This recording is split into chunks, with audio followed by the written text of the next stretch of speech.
presentación. Bueno, quiero agradecer por la invitación a los organizadores de la Semana del Cerebro. Además, me encanta venir acá a Bariloche a pesar de la lluvia de hoy. Agradecerles a ustedes por venir un día tan poco amigable a escuchar la charla. También al personal técnico de BEC que me dio una mano cambié un poco los esquemas de lo que habíamos pensado, porque no quería hablar arriba del escenario, ya van a ver por qué. Vamos a hacer una serie de experimentos, ¿sí? Vamos a tratar de hacer una charla un poco más interactiva. El título también, como por ahí muchos de ustedes se pueden imaginar, tiene una intención medio provocativa, ¿sí? No quiero convencerlos de que el sentido de la audición sea mejor que el sentido de la vista. Son cosas diferentes y, como vamos a ver, complementarias. Pero resulta muy interesante, como mencionaba Romina en la introducción, que cuando hay información contradictoria entre lo que se conoce como la modalidad auditiva y la modalidad visual, cuando esa información entra en conflicto, se produce cierta dominancia de una modalidad sobre la otra, ¿sí? Y en particular, cuando hablamos de la percepción del espacio, lo interesante es que, para la mayor parte de nosotros, por nuestra experiencia, está claro que la percepción del espacio está bastante gobernada por el sentido de la visión. ¿Sí? De hecho, la visión es un sentido predominantemente espacial, ¿sí? Como ustedes por ahí habrán visto alguna imagen o sabrán que el ojo proyecta una imagen invertida del mundo exterior en la retina, donde lo que está arriba tiene una ubicación en la retina, y después eso también se mapea a una región del cerebro con una ubicación espacial. O sea que la conformación del espacio en el sistema visual está desde el inicio, en la traducción de las señales que llegan al ojo. Mientras que piensen qué sucede en el oído. En el oído, a ver, si yo les pregunto si ustedes existe la percepción del espacio con el oído, bueno, podemos distinguir si un sonido viene a la derecha, de la izquierda, de arriba, de abajo, de adelante o de atrás. La respuesta es sí, pero piensen que eso se hace únicamente a partir del movimiento de dos tímpanos, ¿sí? ¿Dónde está la información espacial? Ahí, evidentemente, es una tarea mucho más compleja, mucho más sensible a perturbaciones que vienen, por ejemplo, de la modalidad visual, y también por esos motivos bastante menos estudiada, ¿sí? De hecho, para continuar con la charla de ayer, que se hablaba de la cantidad de premios Nobel que recibieron por la drosófila, hay, si no me equivoco, 6 o 7 premios Nobel vinculados con la visión y solamente un premio Nobel hace ya bastante tiempo, von Beckesy, con el estudio de la cóclea, ¿sí? Entonces, vamos a pasar a la diapositiva más importante de la charla de hoy, que es el índice de la charla, para que tengan idea a ver hasta cuándo podemos respetar. Esto es un poco el orden de la charla de hoy. Ahí está puesto en rojo lo visual y en azul lo auditivo, así como si fuera así planteado en términos de confrontación. Cómo es la percepción espacial y en particular la de distancia o profundidad, tanto en la vista como en la audición. Vamos a mostrar, no vamos a dar una descripción exhaustiva, por supuesto, vamos a mostrar algunos ejemplos, algunas paradojas que se producen o ilusiones, ¿sí? Tanto en la parte visual como auditiva, y después qué pasa cuando esto entra en interacción, ¿sí? Va a haber casos, la gran mayoría y muchos muy conocidos, donde la visión domina la audición en percepción espacial, que se conoce como captura visual, y unos pocos, muy poco conocidos y más recientes, donde la audición domina la visión en la percepción espacial. Y bueno, también para contarles un experimento que publicamos hace poco, donde mostramos uno de los pocos casos donde el contexto auditivo puede influenciar la percepción visual de distancia. Bien, entonces vamos a arrancar por ¿dónde estamos? ¿Sí? ¿Dónde estamos? Vamos a mirar. Esta es una foto, no sé si es justo de este salón, porque creo que hay dos salones y puse la foto del otro, ¿sí? Pero les pido que tomemos un momento para tratar de mirar esto. Gracias.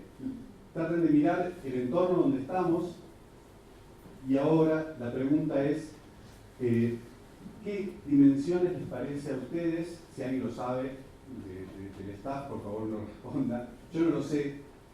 ¿Qué dimensiones les parece que tiene este auditorio? 15 metros de profundidad. 15, 40, 40 por 15. 40 por 15, 20 por 60. ¿cuánto? 20 por 60. 60 por 20. O sea, tenemos una dispersión bastante grande, ¿eh? 20 por 50. 10 por 30. De ancho también tiene que saber Sí. la profundidad. Profundidad, fuimos desde la señora primero que dijo 15, Pablo que dijo ahí 60, 30, digamos, si tuviéramos uno, en este caso, yo diría empezar a hacer alguna estadística, tratar de sacar un promedio y una desviación estándar, no lo puedo hacer mentalmente, pero más o menos digamos que si decimos 30 metros de profundidad, llegamos más o menos a un acuerdo, no porque lo digo yo, a ver, ¿Cuánto? 30, No, más. Más. 40. Bueno, ponemos ahí un outlier, algo para llevar el promedio para arriba. Estamos hablando de la profundidad, ¿sí? No, menos de 20. Entre 30 y 40, más por 40, 40, se va 40 a la una. Y el ancho, 15.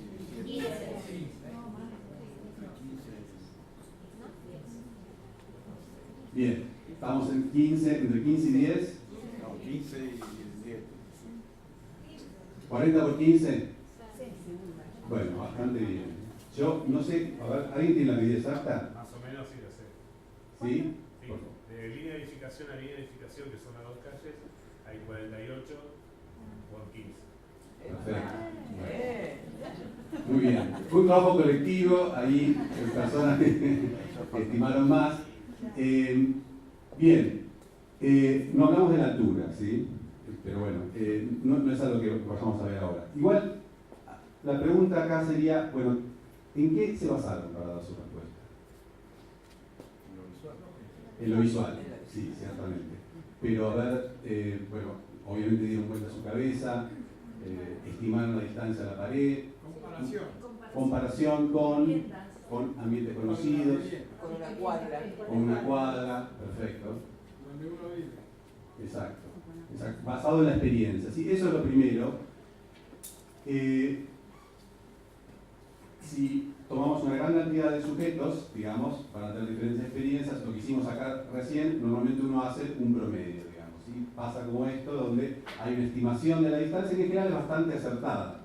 Ahora bien, un estudio ya de ya hace bastante tiempo, y esto después fue replicado varias veces, mostró que no solamente la experiencia, sino la forma tiene influencia en la estimación de las dimensiones de una sala. ¿Sí? Y esto es algo bien viejo, digamos, la rectangularidad. Cuando hay una dimensión que es igual, en este caso lo que se le preguntaba a los sujetos era cuán espacioso en un lugar. ¿Sí? No es exactamente lo mismo que dar las dimensiones que tiene que ver, las dimensiones en metros que tiene que ver con lo que voy a hablar después. Pero es interesante que ya hay una modulación acá por la propia forma, donde la dimensión más saliente, más prominente, que en el caso de un rectángulo es el lado más largo, empieza a dominar, y entonces el rectángulo de abajo se ve como más amplio que el del medio, y eso se ve más amplio que un cuadrado. ¿Sí?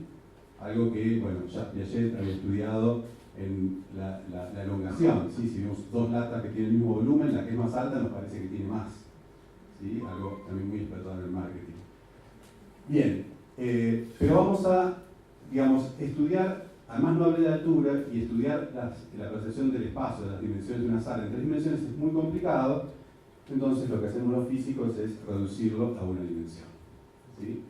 Es decir, vamos a estudiar cómo se percibe la distancia, y de las distancias, cuando hablamos de profundidad, de que algo que ustedes vieron profundidad, sobre todo los que estaban acá en la fila central, miraron para un lado y miraron para el otro, y para estimar el ancho, uno por ahí hasta de una sola mirada puede abarcar el ancho de la sala. ¿Sí?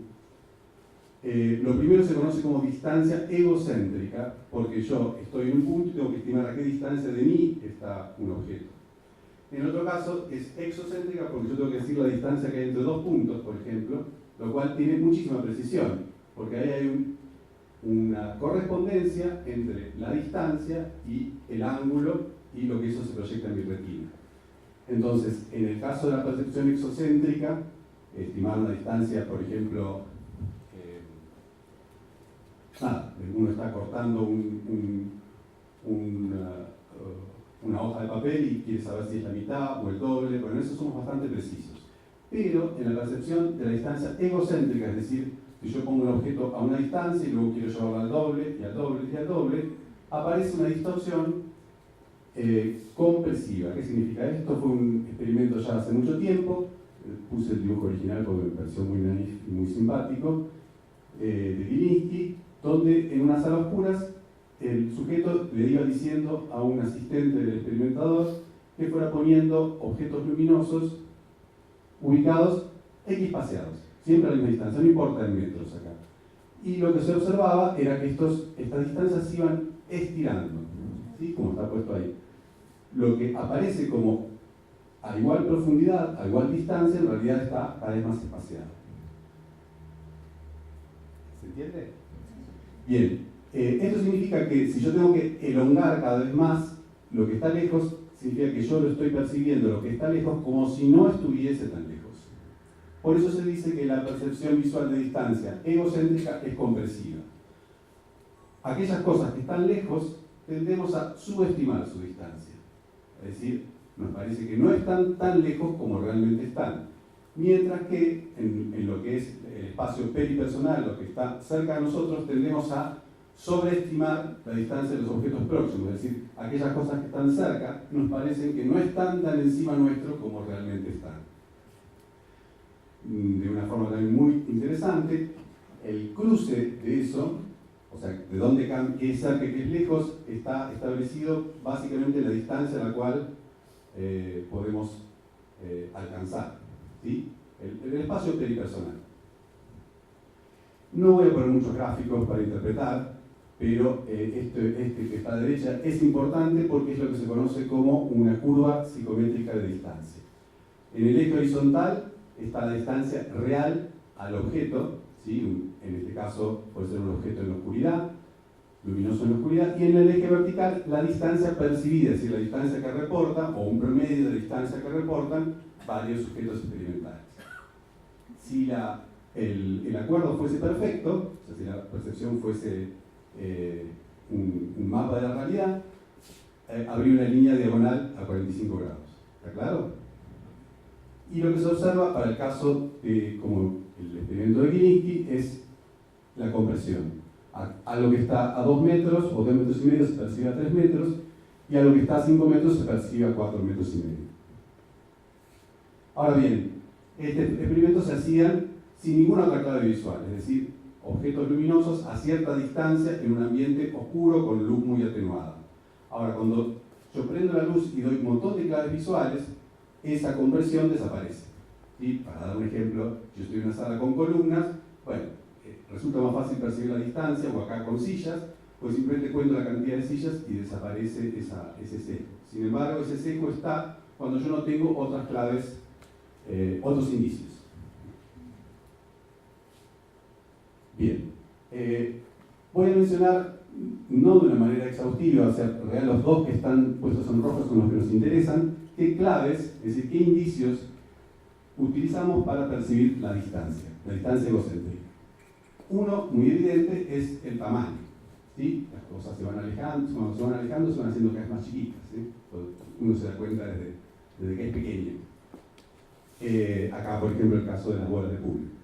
Otro es la perspectiva. Por ejemplo, si aún, por ejemplo, para el tamaño relativo, yo tengo que conocer el tamaño real de ese objeto para saber a qué distancia está. Pero si tengo unas líneas de fuga, como en esta foto de perspectiva, pongo un objeto ahí abstracto, como un disco, y le asigno una distancia. No hace falta conocer, si ese disco estuviera así en la foto, no podría asignarle una distancia, ¿sí? Bueno, otras claves tienen que ver con, en la foto del costado, ¿hay un puntero acá? Ahí. En esta foto, aunque no haya líneas de fuga como en este caso, basta que haya cualquier textura, que la textura se va comprimiendo a medida que me voy alejando. Entonces también me da una clave de distancia. Obviamente la oclusión, si un objeto tapa a otro, y después efectos propioceptivos, ¿sí? Muchos de ustedes, nosotros tenemos experiencia de que a veces tenemos que enfocar un objeto y eso tenemos la señal de la contracción de los músculos de cristalinos, ¿sí?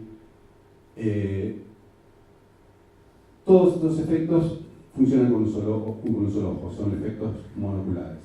Hay, por otro lado, efectos binoculares,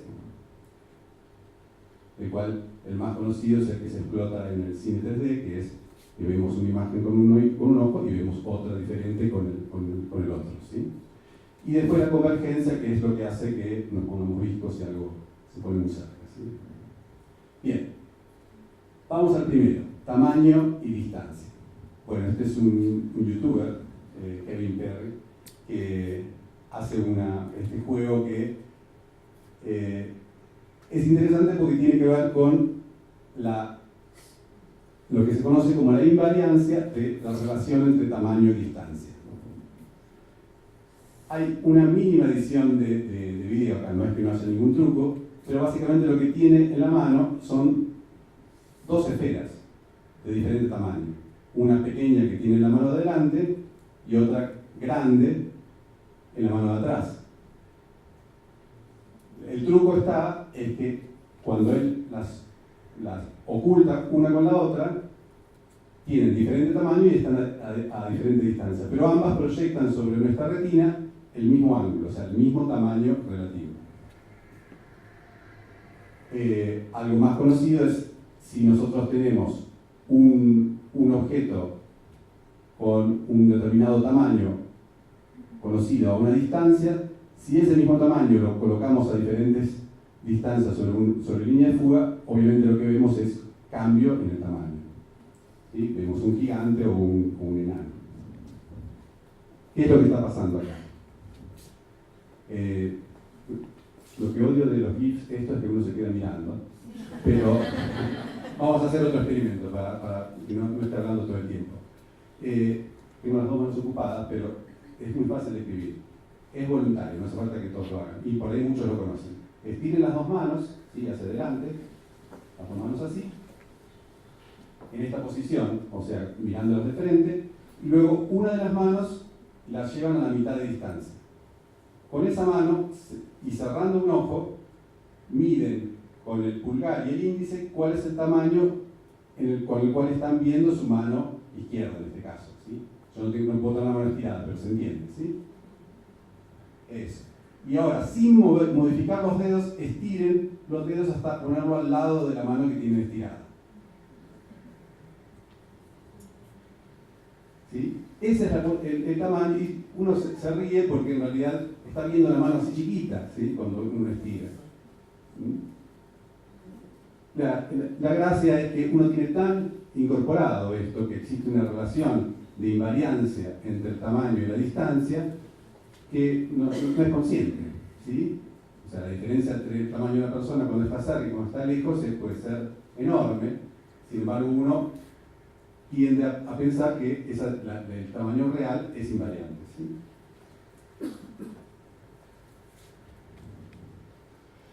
¿Qué pasa con el tema de la perspectiva? ¿Sí? Con el tema de la perspectiva, esto también es bastante conocido.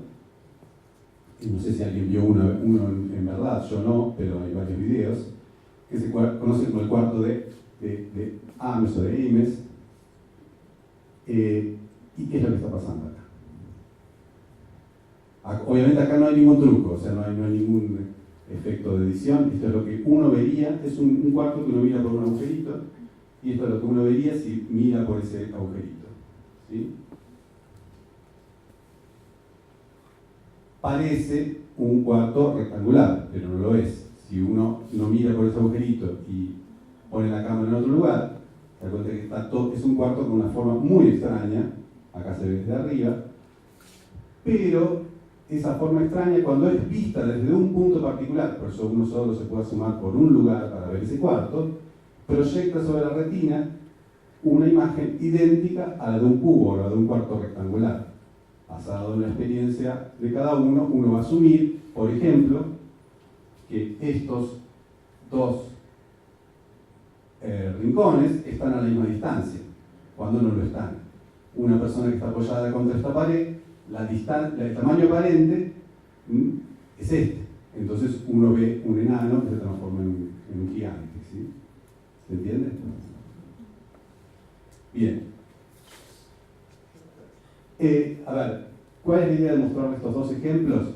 Básicamente apuntar a que uno tiene incorporado de forma inconsciente este tipo de relaciones, por ejemplo, entre tamaño y distancia, o las proyecciones que uno asume en el caso de un cuarto que corresponde a una perspectiva ordinaria cuando no.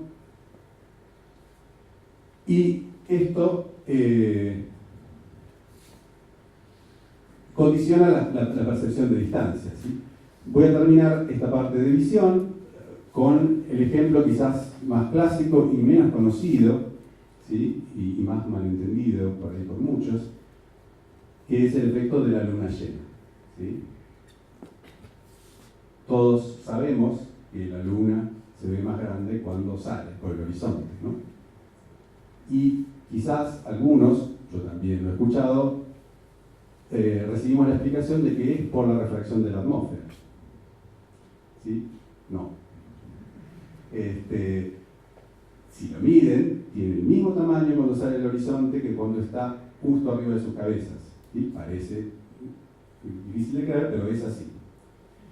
Esta explicación de la refracción la dio Aristóteles, ¿sí? Pero ya alguien mucho tiempo después, no tanto, en realidad hace mucho tiempo, Ibn no sé cómo se pronuncia exactamente, Haytham creo que es, que fue un sabio que vivió en el Cairo en el siglo 1000, ¿sí? Estamos hablando de una época donde en la Edad Media se daban con mazazos y teníamos a alguien que se preguntaba acerca del efecto de la luna y encontró que la explicación de Aristóteles no era satisfactoria porque el astro medía lo mismo en el horizonte que cuando estaba en el cenit, y dio una explicación que hasta el día de hoy es la explicación más aceptada. Hay otras dos explicaciones, ahora vuelvo a la explicación de él, que no terminan de ser del todo correctas, que es utilizar otras dos ilusiones ópticas muy conocidas, que es el efecto Ponzo, que es que si yo pongo dos líneas convergentes y un mismo objeto, el que está en el horizonte va a parecer más grande que el que está cerca. ¿Por qué? Porque lo comparo, o sea, asumo que lo que está en el horizonte, por las líneas de convergencia, está muy, muy lejos. Como tiene el mismo tamaño angular, luego debe ser más grande. Pero esto parece una explicación bastante aceptada, porque uno siempre tiene líneas de fuga en la Tierra, o algo que apremeda de eso, pero el efecto de la luna llena lo observan también los pilotos de aviones, o se puede observar también sin ningún tipo de clave visual, o sea, en la más completa oscuridad.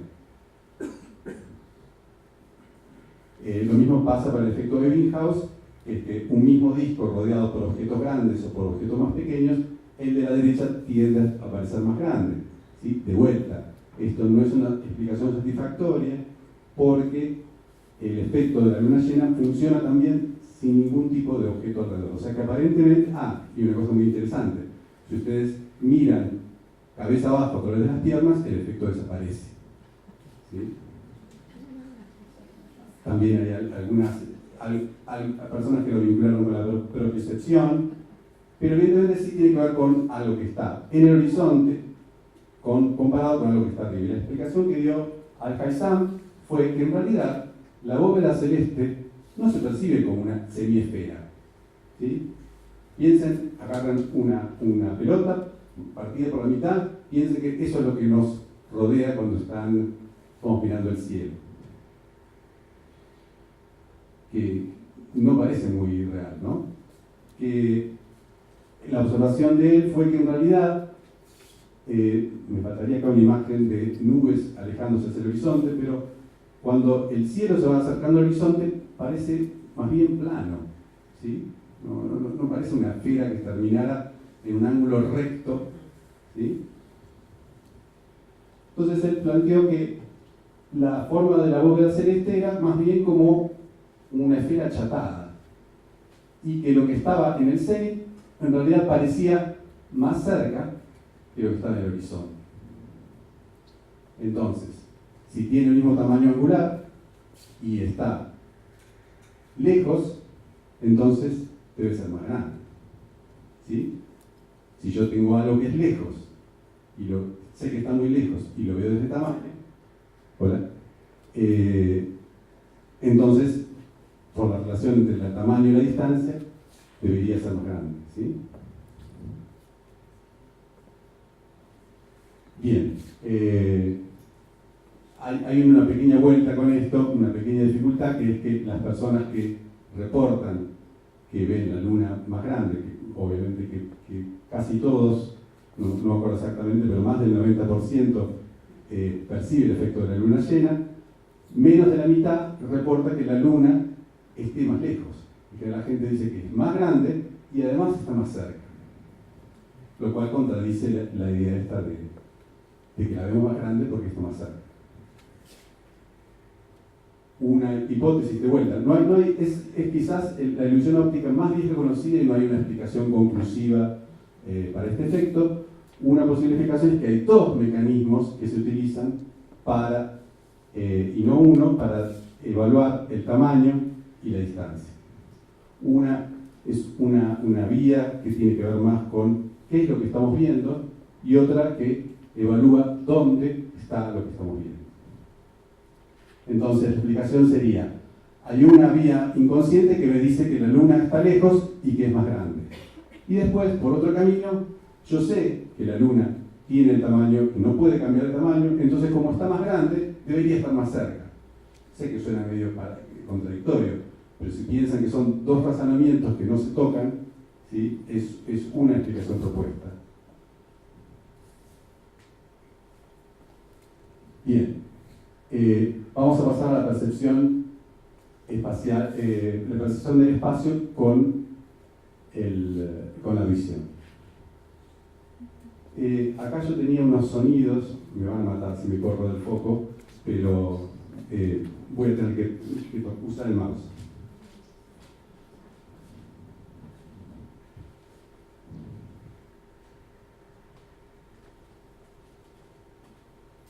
¿Se oye? De paso probamos el audio. Bueno, perdón que esté oscura, simplemente voy a reproducir 6 sonidos. Ustedes ven el mouse, son los 6 sonidos que están grabados en estos 6 ambientes diferentes. Un auditorio pequeño, un auditorio grande, un estudio de grabación y una cámara anecoica. Lo pongo de vuelta por si no lo escucharon.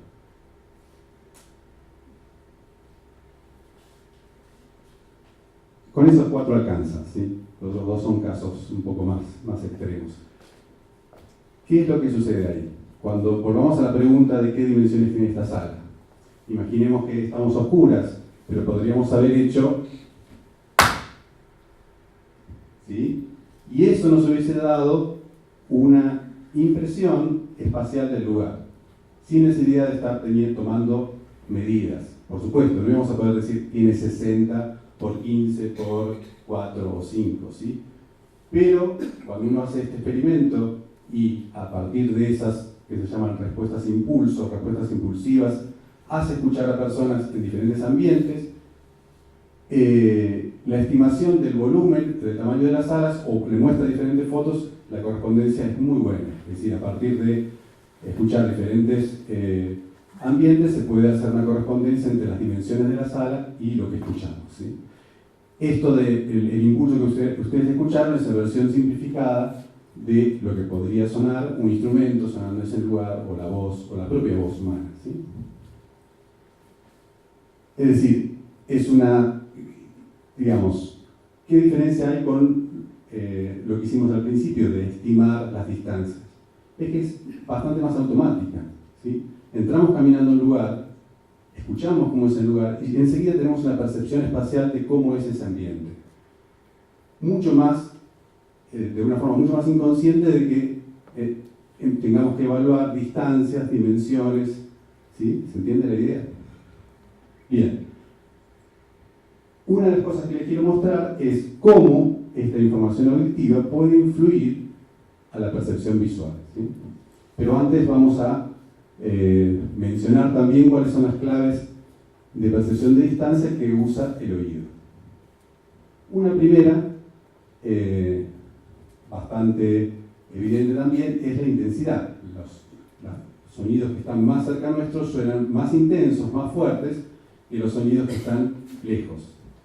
¿Sí? Si de vuelta es una clave relativa, lo mismo que el tamaño. Si conocemos la intensidad de la fuente, además es una clave absoluta, podemos estimar a qué distancia está. Pensemos el caso de una voz. Si ustedes escuchan, voy a tratar de hacer dos sonidos con la misma intensidad, ¿sí? Si yo digo hola, a ver, si yo digo hola, ¿sí? Quizás para los del fondo la intensidad fue similar, ¿sí? Ahora, saben que eso no es posible, ¿sí? Que al yo gritar estoy a una distancia de 15-20 metros y al escuchar el susurro, ¿sí? Porque conocen el timbre de la voz, saben que esa distancia de la fuente tiene que estar a unos pocos centímetros, ¿sí? Una clave interesante que es absoluta, ¿sí? Absoluta quiero decir que no solamente percibimos si está más cerca o más lejos, sino podemos dar una estimación de la distancia en metros, es la relación directo-reverberante. ¿Qué es eso? Bueno, en la animación de ahí al costado, que ahora, como está, es un loop, hay que esperar que vuelva a empezar. Lo que está simulando ahí es algo parecido al pulso, ¿sí? Se dispara un pulso en el parlante, ¿sí? Y hay un sonido, el sonido es como esta onda que avanza, que llega directo al que escucha y después llegan un montón de reflexiones de las paredes, ¿sí? Toda esta ensalada que llega después, que es lo que se conoce como la reverberación. ¿Qué sucede? La intensidad de la fuente va decreciendo a medida que me voy alejando. Pero la reverberación, hay un punto en el cual yo me alejo, que justamente es la gracia de los buenos teatros, los teatros con la buena acústica, donde la intensidad del sonido reverberante deja de caer, se mantiene más o menos constante. Esto significa que si ustedes están cerca de una fuente, van a sentir bastante sonido al principio directo y poca reverberación en relación al sonido directo. A medida que se alejan, van a escuchar el sonido cada vez más reverberante, ¿sí? Y curiosamente las estimaciones a partir de esa clave de directo de reverberante son bastante acertadas. Después hay otras claves, pero que funcionan para distancias muy grandes o muy pequeñas, como la atenuación de la atmósfera, el caso del trueno, por ejemplo, que claramente cuando cae un rayo cerca o cae un rayo lejos hay una diferencia muy notable en el sonido. Y para sonidos muy próximos hay claves también de diferencia entre los oídos, ¿sí? Si el sonido, algo parecido al efecto binocular, pero con los dos oídos, efectos de paralelaje. Bien, este es un trabajo que hicimos en el laboratorio ya hace un tiempo, donde recuerdan las curvas estas que habíamos visto de percepción visual, donde se veía que en la percepción visual había conversión. Bueno, en la percepción auditiva también, esto también era muy conocido de antes, no lo mostramos nosotros por primera vez, pero algo sí interesante es que cuando yo tengo percepción visual de distancia a oscuras no, es visible el objeto, pero no hay ninguna otra clave visual, ¿sí? Como el primer experimento que conté, y después doy claves de totales visuales, es decir, prendo la luz del lugar, esa compresión desaparece y algo parecido pasa en la percepción auditiva. Si yo hago un experimento de percepción auditiva, ¿cómo se hace? Siento una persona a oscuras, esto es un riel con un parlante que se puede desplazar por el riel, coloco el parlante a diferentes posiciones y la persona tiene que decir a qué distancia está el parlante, ¿sí? Si hago esto a oscuras, el resultado es la curva esta punteada de abajo. También hay compresión. Pero si coloco claves visuales, es decir, que no hace falta prender, obviamente no puedo prender las luces de la habitación porque se ve el parlante, pero pongo pequeñas claves visuales a lo largo del riel, esa compresión desaparece, no es óptimo, no es esta línea tan linda como en el caso de percepción visual, pero desaparece gran parte de la compresión. Y lo que es más interesante es que cuando las personas, antes de hacer el experimento, pueden recorrer la sala, pueden mirar la sala, pueden tener una idea de cómo es el lugar donde van a hacer el experimento, después hacen el experimento de percepción auditiva y obtienen una respuesta muy parecida a la percepción visual. Es decir, que las claves visuales y las claves del contexto visual ayudan no solo a la percepción visual, sino también a la percepción auditiva, ¿sí? Bien. Para hablar del efecto ventríloco, tenemos acá una cita reciente de Chirolita. ¿Qué es el efecto ventríloco? Es lo que ustedes están experimentando ahora. Yo estoy hablando y estoy acá. Sin embargo, el sonido no viene, salvo por ahí por los que están muy cerca, no viene de mí, sale por los parlantes. De todas maneras, como son muchos parlantes, se genera, me están escuchando a partir de la reverberancia de la sala y no es tan notorio el efecto, pero podría yo estar hablando con un parlante al lado y ni siquiera les molestaría. Ustedes estarían escuchando como si el sonido proviene realmente de mí. ¿Qué sucede?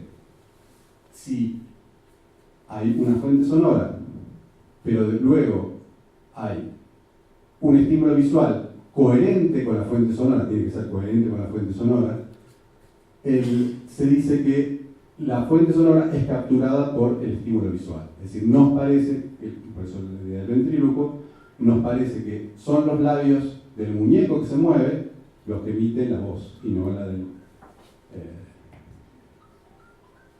ventríloco.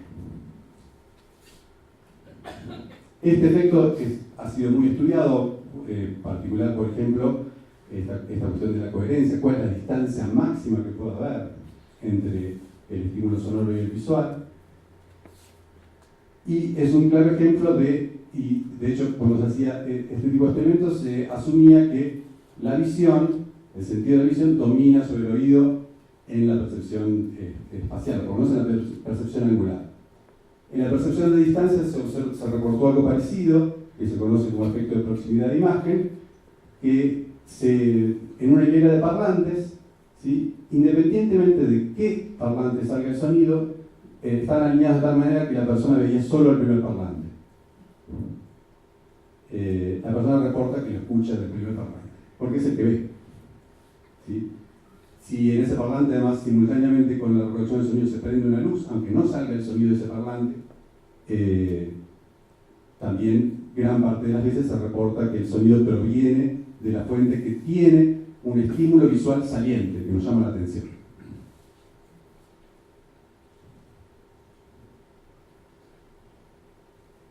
Bueno, y para terminar, la dominancia del visual sobre el auditivo, esto no tiene mucho que ver con el auditivo, pero por ahí muchos de ustedes lo vieron, fue medio viral. ¿Quiénes oyen un sonido acá? ¿Nadie?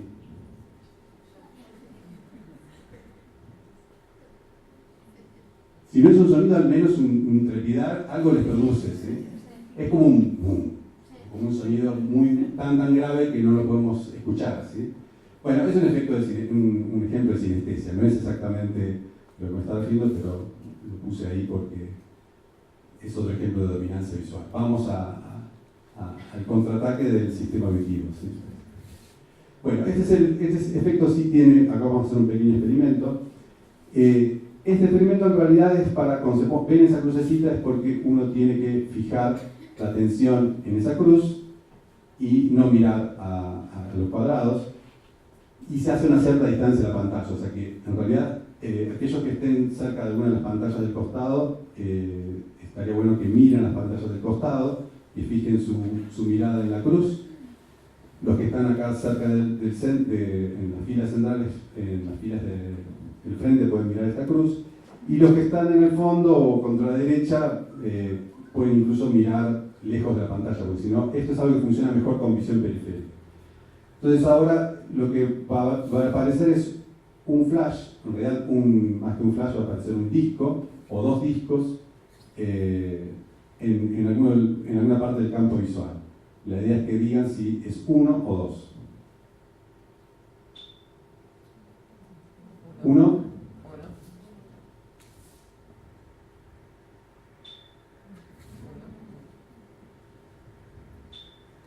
Bueno.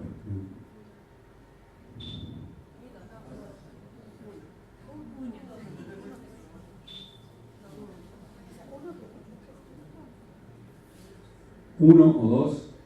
Bueno, hay un cierto porcentaje de dos, ¿sí? Esto, si lo hacen a la distancia correcta, funciona bastante. En los dos casos, como algunos por acá decían, por ejemplo, en los dos casos es un solo disco visual. Pero en un caso hay un bip y en otro caso hay dos bips. Es decir, que los dos bips auditivos los inducen a pensar que hubo dos. Esto incluso puede hacerse de una manera repetida, es decir, se empieza a hacer un flash, en realidad se hace con un flash de luz que parpadea en sincronía perfecta con bips que coinciden con el flash. Y los bips se empiezan a acelerar, empiezan a ir cada vez más rápido, pueden ir incluso el doble de rápido, y las personas reportan que los flash siguen en sincronía. Recién, en un determinado punto, la gente dice que los flashes y los bips están desincronizados, ¿sí? ¿Cuál es la diferencia con lo anterior y por qué esto no tiene nada que ver con la charla? ¿Sí? De alguna manera. No hay nada espacial acá. ¿Sí? Esto es temporal. O sea, yo hice trampa porque el efecto ventríloco, el efecto proximidad de imagen es un estímulo visual que domina el auditivo en la percepción espacial, que era de lo que venimos hablando. Sin embargo, lo puse porque es el primer ejemplo donde un estímulo en la modalidad auditiva domina, ¿sí?, al estímulo en la modalidad visual. ¿Qué sucede? La explicación es sencilla, el oído es mucho más preciso en el tiempo, así como podemos decir que el sentido de la visión es preeminentemente espacial, podemos decir que el sentido de la audición es preeminentemente temporal. La precisión temporal que tenemos para discriminar estímulos auditivos es muy alta. Entonces, de alguna manera, nuestro cerebro se está aferrando a aquella modalidad que le resulta más confiable, ¿sí? Ya sea que se trate del dominio espacial o del dominio temporal. Sin embargo, bueno, este es otro ejemplo también parecido, diferente, pero tiene que ver con la parte temporal. Acá no hace falta que fijen en ningún lado, simplemente la pregunta son dos discos, la pregunta es si se cruzan o chocan.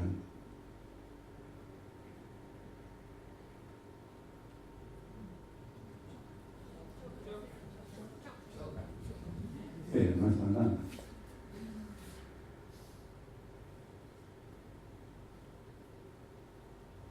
No hay una respuesta correcta. O sea,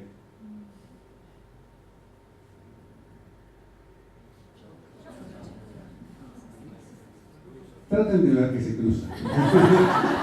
Y vean si pueden ver que se cruzan.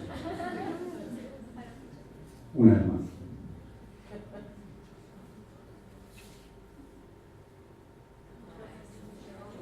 Si uno hace un poco de esfuerzo, puede hacerlo. Ahora vamos a probar con el de la derecha.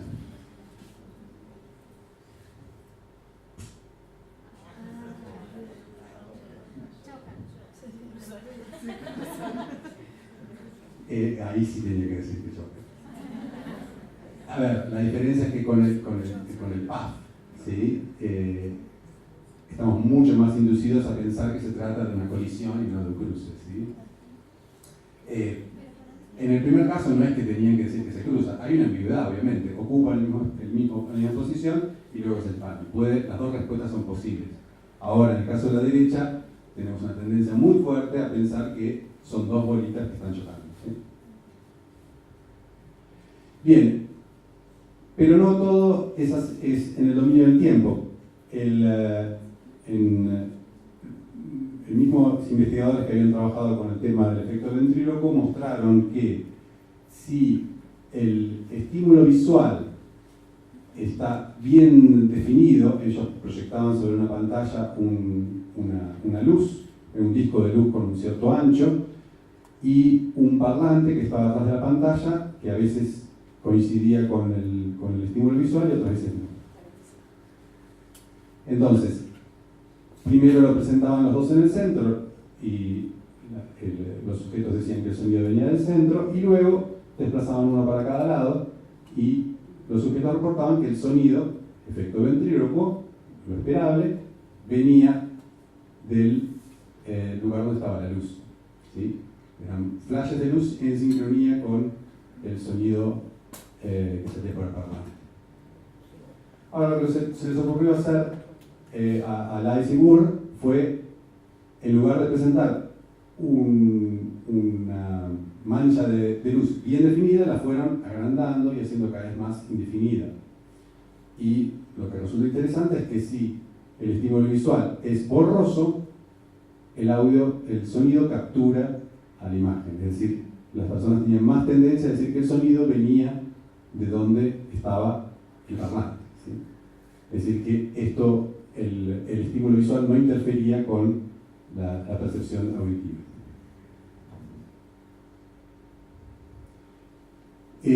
La explicación que dieron a Lais y Burr fue que, de hecho, no que lo dieron, midieron exactamente cuánto era este sesgo y cuál era la variabilidad. O sea, cuando yo pongo un parlante a un determinado ángulo, hay diferentes claves, entre ellas las más importantes tienen que ver con la diferencia del sonido que llega a los dos oídos, que me indican de dónde viene ese sonido con una precisión que, si el parlante está en el frente, puede ser de 2 o 3 grados, si se aparta un poco puede ser 5 grados, y si está acá 10 grados o 15 grados, y no podemos definir más, ¿sí?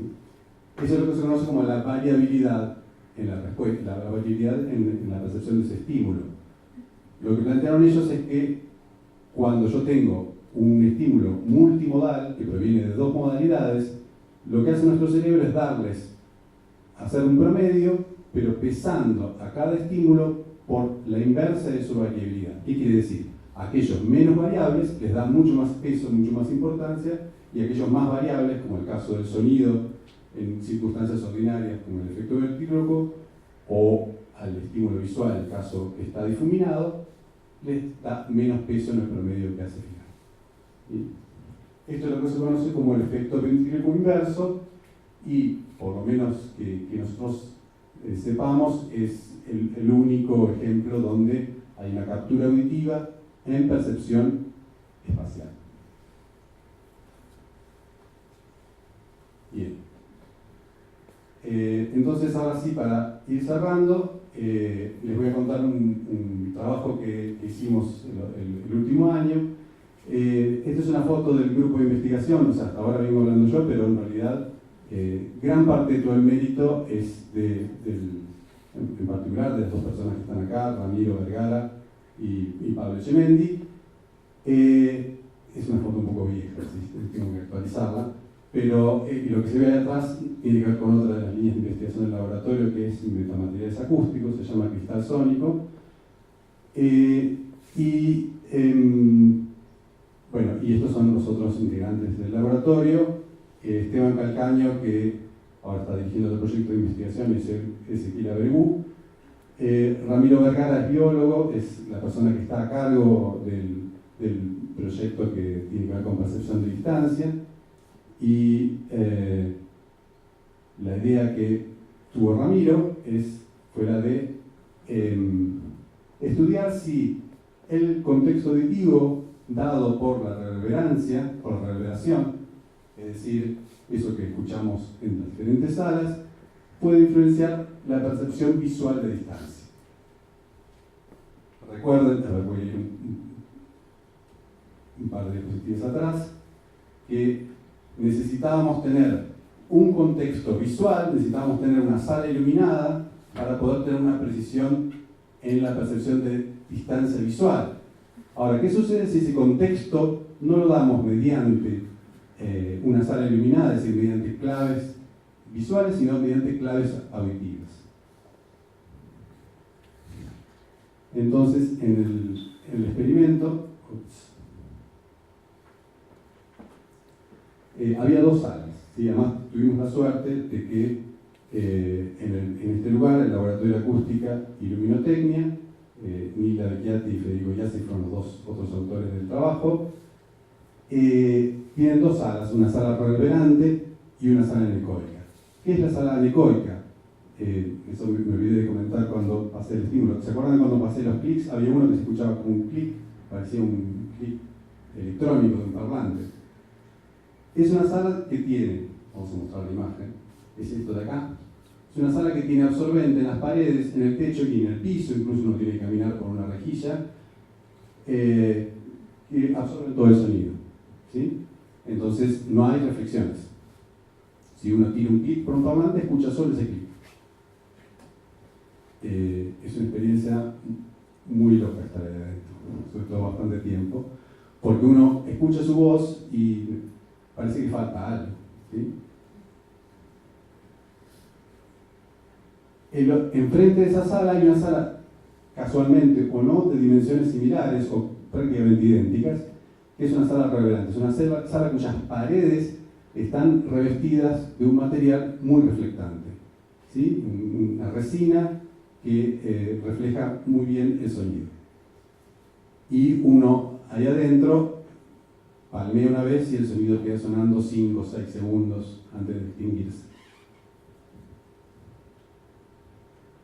Ahora bien, la idea era que ninguna de las personas que participó del experimento tenía ninguna clave acerca de qué lugar se trataba, ni que el experimento iba a tener nada que ver con el objetivo. Se las convocaba para hacer un experimento de percepción visual. Y de hecho era la tarea que las personas hacían. Esto que ven acá es una serie de targets visuales, son unos rectangulitos de acrílico que se iluminaban con LEDs, que las personas antes de ingresar a la sala se les mostraba ese target y les decía, bueno, vos vas a entrar a una sala, esto va a aparecer iluminado a cierta distancia y nosotros vamos a estar afuera y por mediante un micrófono vas a decirnos a qué distancia te parece que está cada uno de los targets, ¿sí? Este setup experimental era exactamente igual, había uno exactamente igual en la cámara anecoica y en la cámara reverberante. Acá en la foto se ven los 5 prendidos, pero se prendía uno solo por vez, ¿sí? Y totalmente alineados con la línea de visión de las personas. Es decir, había unos servomotores que bajaban, estaban todos abajo, subían uno, lo prendían y luego lo volvían a bajar, ¿sí? Este es un plano del lugar, ¿sí? Las personas las recibíamos en este lugar, las llevábamos a un lugar donde las vendábamos los ojos y las acompañábamos por el pasillo y se metían o bien en esta sala o bien en esta. Es decir, no tenían ninguna clave de qué diferencia podía haber entre este lugar o este lugar. El setup era exactamente igual, la distancia que recorrían era la misma, tuvimos que poner unos paneles de madera acá para que la sensación propioceptiva fuera lo más parecida posible de movimiento. ¿Y cuál era la diferencia? Que la persona entraba en un lugar, escuchaba la voz de las instrucciones del experimento que salían por un parlante, escuchaba su propia voz en un ambiente o en el otro.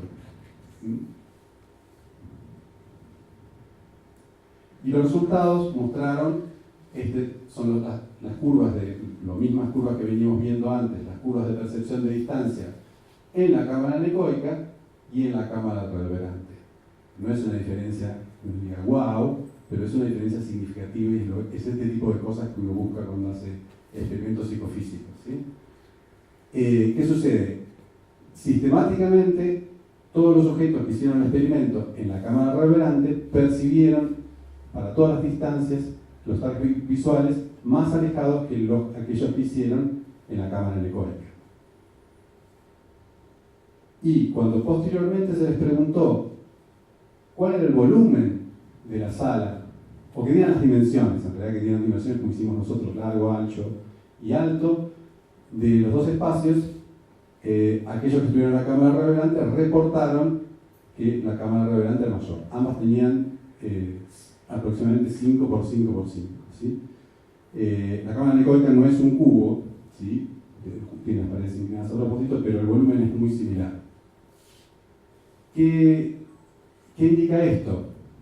Bueno, en principio, que el contexto, en un contexto auditivo muy contrastante, es decir, si quieren, estos son dos casos extremos, existe un efecto del contexto auditivo en esta compresión, o en este caso no hay compresión, pero en la estimación, sobreestimación o subestimación de la distancia auditiva. Y, bueno, digamos que no son muchos los casos en los cuales podemos tener estímulos auditivos que influyen a la percepción visual en el espacio, ¿sí? Bien, creo que termino acá. Y entonces, ¿qué? ¿Sí? No se trata de, obviamente, aquellos que trabajamos en percepción auditiva, nos sentimos como los liliputienses al lado de toda la comunidad de percepción visual. Entonces, cuando tenemos algún resultado que va en la dirección esta, nos ponemos contentos. Y por supuesto, no se trata de una lucha, sino se trata de entender cómo estas dos modalidades, en el caso particular de la percepción del espacio, funcionan en conjunto. Muchas gracias.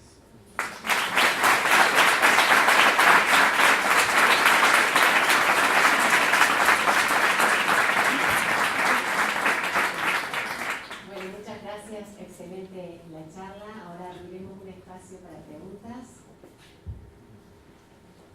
¿Quedó todo muy claro? ¿O tenemos muchas preguntas y no las podemos hacer? Sí.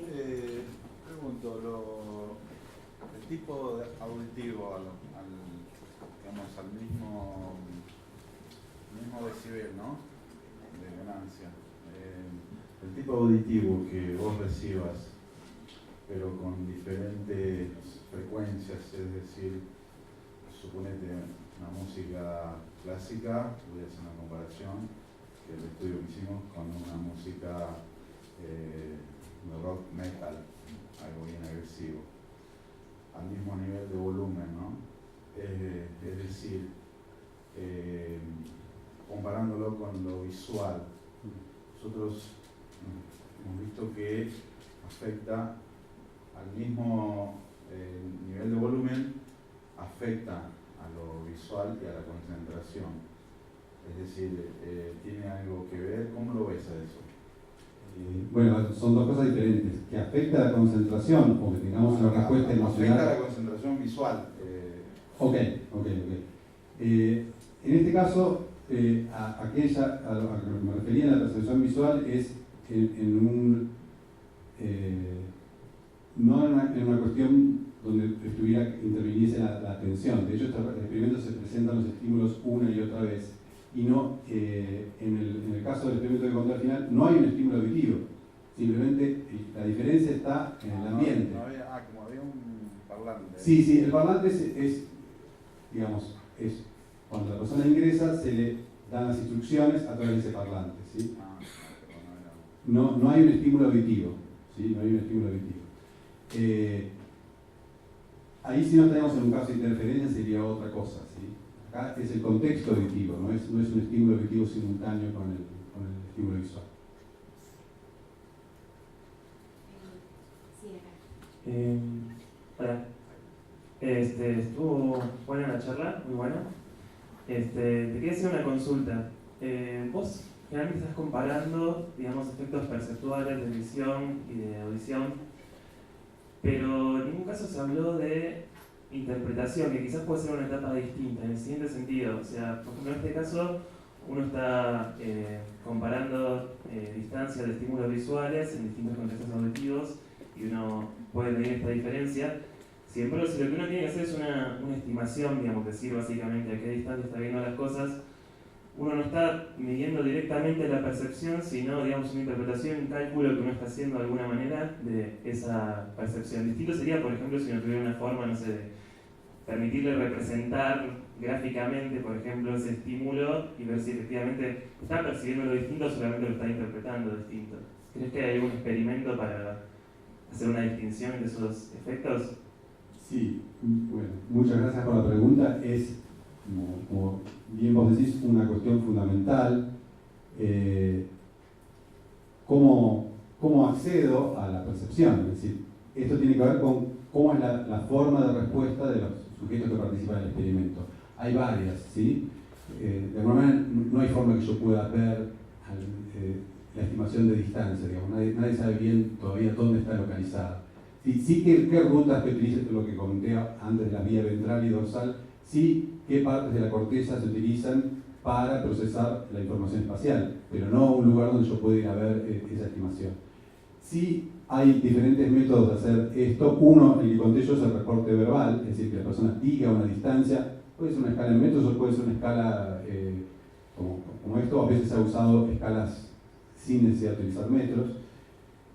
Otra que aparece también en este gráfico, que no lo dije, es la acción directa, ¿sí? Es decir, la persona ve el estímulo visual y luego se le pide que camine con el estímulo visual apagado hacia donde cree que estuvo prendida la luz, ¿sí? Y durante mucho tiempo se plantea, bueno, hay que usar más la acción directa porque tiene menos eco, porque el sistema propioceptivo está mucho más ajustado a la percepción espacial que estar diciendo un número. Sin embargo, bueno, lo que mostraron en este trabajo, Philbex y Loomis, es que son muy parecidas. Esta es la respuesta de la compresión cuando hay reporte verbal y esta es cuando hay acción directa, es decir, que el sujeto camina hasta ese lugar, ¿sí? Y hay otras. De hecho, en realidad, nosotros en un experimento utilizamos un LED que se mueve con un motor para que la persona lleve el LED hacia el lugar donde está, que es un método de acción directa, pero sin que la persona tenga que caminar. Es decir, la persona machea una marca visual con el lugar a donde le parece a donde percibió el estímulo auditivo, ¿sí? Y justamente en ese trabajo lo que mostramos es que también que al responder de esa manera desaparece la compresión. Sí, acá está usando el micrófono. No, quiero hacer una pregunta. En el oído, ¿existe el equivalente a lo que sería el poder de definición de la vista? Cada aparato óptico tiene un poder de definición. En el oído, supongo que será tiempo. ¿Existe eso equivalente? Sí. Sí, en el aspecto espacial, que no es muy bueno, lo mencioné, que es esta capacidad de discriminar, por ejemplo, la discriminación angular, cuál es la resolución que yo tengo en grados de una fuente auditiva, ¿sí? Pero obviamente donde el oído es mucho más preciso es en la discriminación temporal. Puedo pensar en una escala temporal que tiene que ver con el ritmo, si quieren, en la música, donde hay una precisión que es bastante alta, como escuchamos en los experimentos esos blips están separados cuando se aceleran por distancias que son por intervalos de tiempo que son mucho menores que los cuadros en una película, ¿sí? por centésimas de segundo. En visión, esa precisión temporal es mucho menor, ¿sí? Y si vamos a discriminación temporal donde interviene tiempos en el orden de los milisegundos, que lo que corresponde a frecuencias de oscilación, que corresponde a notas musicales, es conocido desde hace muchísimo tiempo que la discriminación, la capacidad que tenemos de discriminar una frecuencia de la otra es enorme, ¿sí? En el caso, por ejemplo, de una nota en la octava central, podemos discernir treintaavos o menos que treintaavos de semitono, de la distancia que separa una nota de la nota del lado de una escala cromática. Eso corresponde a diferencias de menores de 1 por 1000 en algunos casos, ¿sí? Sí, veía que todos los estudios que están son relacionados a la profundidad, tanto siempre frontal. Entonces, si dentro de nuestro sentido que nos deja evaluar la profundidad en el espacio es visión-audición, pero no hay ninguno que sea visión por delante y audición por detrás. Y es una de las grandes diferencias que nos da la audición de la visión. Te hago una pregunta: ¿qué pensás que pasaría si al mismo LED, sin moverse a la distancia, si se mueve el sonido o baja la intensidad del sonido? ¿Qué pensaría si esa luz se vería más lejos? ¿Cómo hacer? Puedo decir que la persona ve un sonido, ve un estímulo visual en el frente y escucha un sonido atrás. Y ese sonido visual posterior, si le sacás intensidad o lo alejás, se vería que la luz se aleja o no, porque todos son frontales y al mismo nivel, pero no estaríamos aprovechando la audición que nos da la posibilidad de medir la profundidad hacia atrás. Es muy interesante.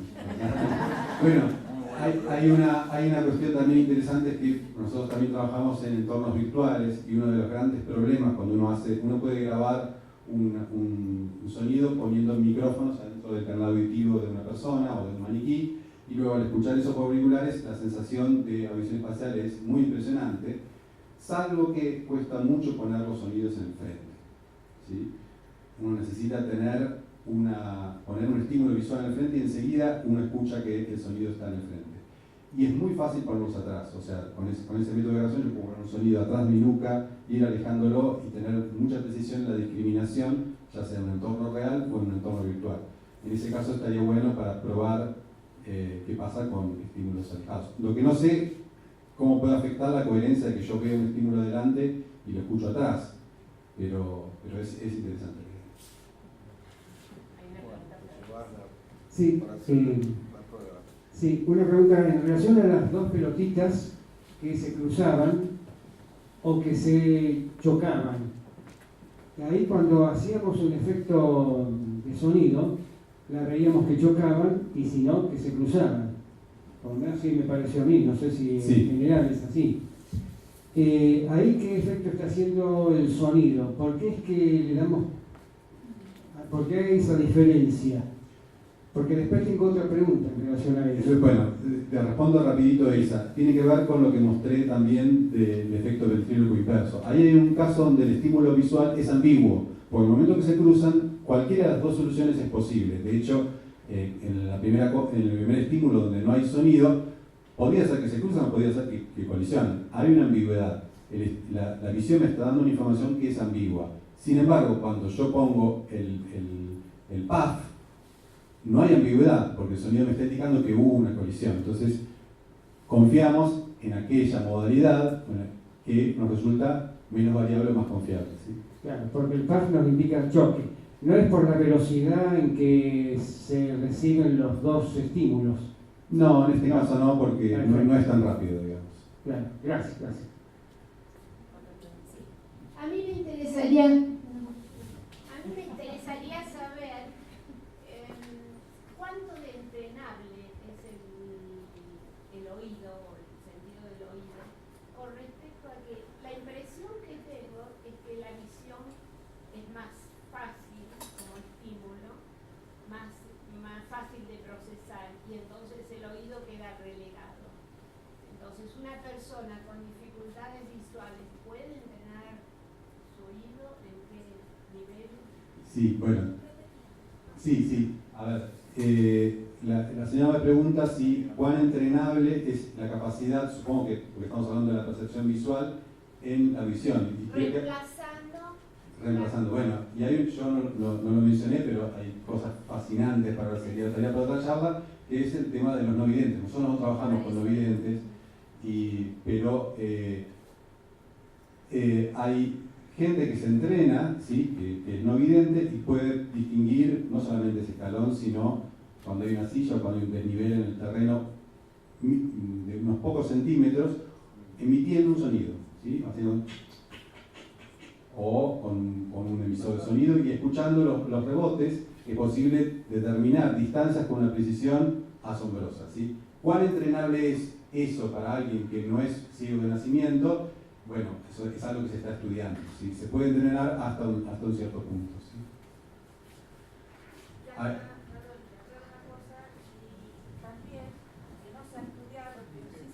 Comunicado las personas que son ciegas, que algunas que manejan inclusive la distancia a través, se dan cuenta que hay algo energético que sienten.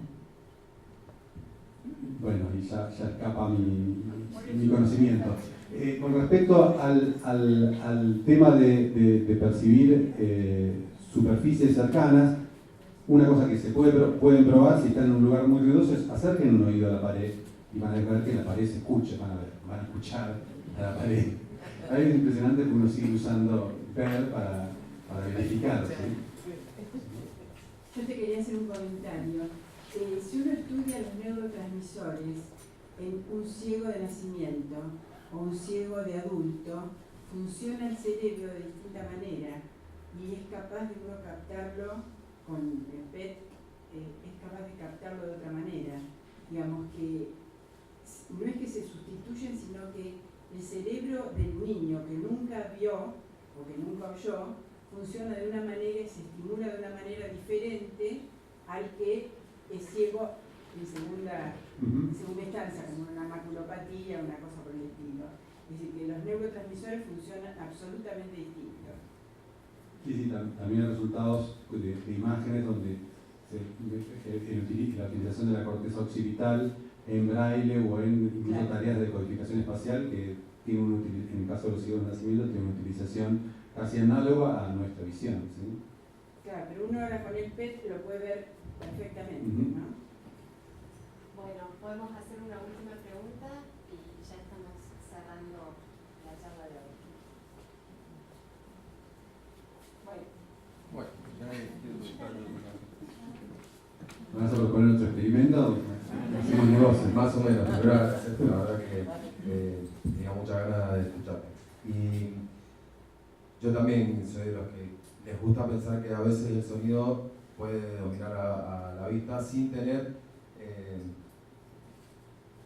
imágenes previas almacenadas en nuestro cerebro. Entonces, decirte, de la plasticidad neuronal o cerebral, ¿qué pensás si, porque no hablamos de ritmo, pero qué pensás si pones una misma persona a copiar el mismo movimiento de una pelota o lo que sea, pero acelerás el ritmo del sonido, del estímulo sonoro? Si es la persona que copia el sonido, aceleraría al nivel del ritmo o imitaría lo visual. Imitaría lo visual. Lo visual. No, muy probablemente seguiría el ritmo. De hecho, hay un grupo también en la universidad que trabaja con ritmos que se van acelerando, retrasando y cómo uno sigue. Y cuando vos ves los tiempos en los cuales eso se ajusta, es una escala que está en el orden de unos milisegundos, o sea, muy por debajo de la resolución temporal de la vista. ¿Sí? De que me atrevería a decir, adelantar los resultados del experimento.